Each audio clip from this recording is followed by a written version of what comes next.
రెండవ అధ్యాయము. ఎఫెసులో ఉన్న సంఘపు దూతకు ఈలాగు రాయుము. 7 నక్షత్రములు తన కుడిచేత పట్టుకుని 7 దీపస్తంభముల మధ్య సంచరించువాడు చెప్పు సంగతులేవనగా, నీ క్రియలను, నీ కష్టమును, నీ సహనమును నేనెరుగుదును. నీవు దుష్టులను సహింపలేవనియు, అపోస్తలులు కాకయే తాము అపోస్తలులమని చెప్పుకొను వారిని పరీక్షించి వారు అబద్ధికులని నీవు కనుగొంటివనియు, నీవు సహనము కలిగి నా నామము నిమిత్తము భారము భరించి అలయలేదనియూ నేనెరుగుదును. అయినను మొదట నీకుండిన ప్రేమను నీవు వదలితివని నేను నీ మీద తప్పు ఒకటి మోపవలసియున్నది. నీవు ఏ స్థితిలో నుండి పడితివో అది జ్ఞాపకము చేసుకొని మారుమనస్సు పొంది ఆ మొదటి క్రియలను చేయుము. అట్లు చేసి నీవు మారుమనస్సు పొందితేనే సరి.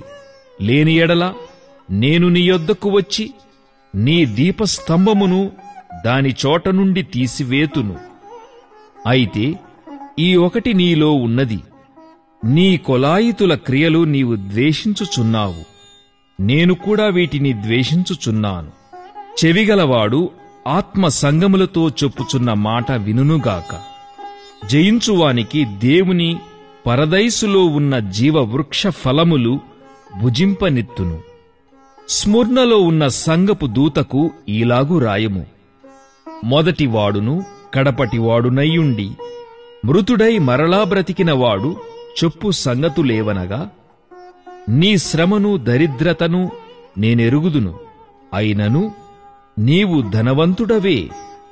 తాము యూదులమని చెప్పుకొనుచు యూదులు కాక సాతాను సమాజపు వారి వలన నీకు కలుగు దూషణ నేనెరుగుదును. నీవు పొందబోవు శ్రమలకు భయపడకుము. ఇదిగో, మీరు శోధింపబడునట్లు అపవాది మీలో కొందరిని చెరలో వేయింపబోవుచున్నాడు. 10 దినములు శ్రమ కలుగును. మరణము వరకు నమ్మకముగా ఉండుము. నేను నీకు జీవ కిరీటమిచ్చెదను. సంగములతో ఆత్మ చెప్పుచున్న మాట చెవిగలవాడు వినుగాక. జయించువాడు రెండవ మరణము వలన ఏ హానియూ చెందడు. పెర్గేములో ఉన్న సంగపు దూతకు ఈలాగు రాయుము.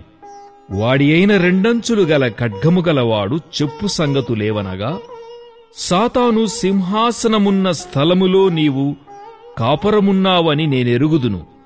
మరియు సాతాను కాపురమున్న ఆ స్థలములో నాయందు విశ్వాసియయుండి నన్ను గూర్చి సాక్షి అయిన అంతిపై అనువాడు మీ మధ్యను చంపబడిన దినములలో నీవు నా నామము గట్టిగా చేపట్టి నాయందలి విశ్వాసమును విసర్జింపలేదని నేనెరుగుదును. అయినను నేను నీ మీద కొన్ని తప్పిదములు మోపవలసియున్నది. అవేవనగా, విగ్రహములకు బలి ఇచ్చిన వాటిని తినునట్లును, జారత్వము చేయునట్లును, ఇశ్రాయేలీయులకు ఉరియొడ్డుమని బాలాకునకు నేర్పిన బిలాము బోధను అనుసరించువారు నీలో ఉన్నారు. అటువలనే నీ కొలాయితుల బోధననుసరించువారును నీలో ఉన్నారు. కావున మారుమనస్సు పొందుము. లేని ఎడల నేను నీ యొద్దకు త్వరగా వచ్చి నా నోట నుండి వచ్చు ఖడ్గము చేత వీరితో యుద్ధము చేసెదను. సంగములతో ఆత్మ చెప్పుచున్న మాట చెవిగలవాడు వినుగాక. జయించువానికి మొరుగైయున్న మన్నాను భుజింపనిత్తును.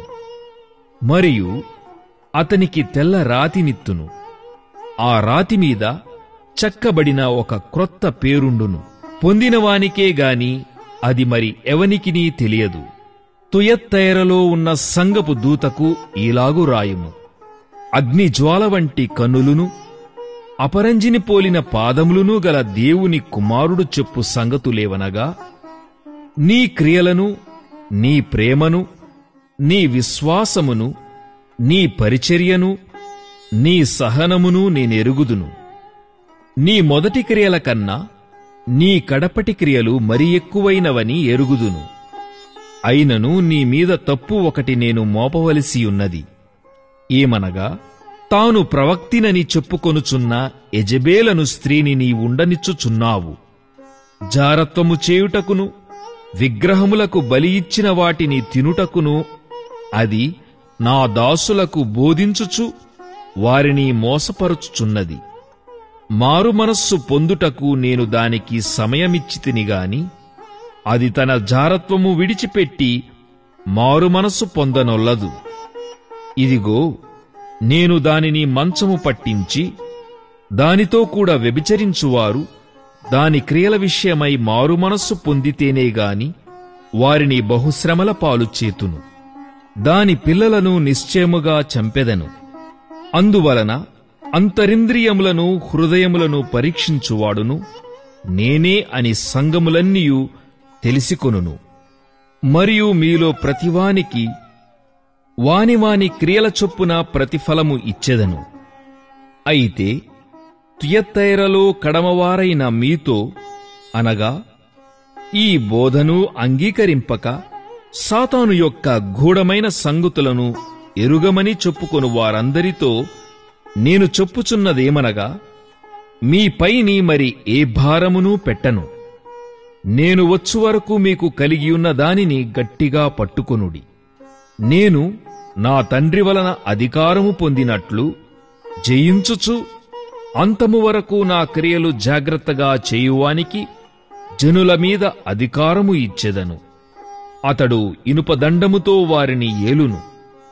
వారు కుమ్మరవాని పాత్రల వలె పగులగొట్టబడుదురు. మరియు అతనికి వేకువ చుక్కను ఇచ్చెదను. సంగములతో ఆత్మ చెప్పుచున్న మాట చెవిగలవాడు వినుగాక.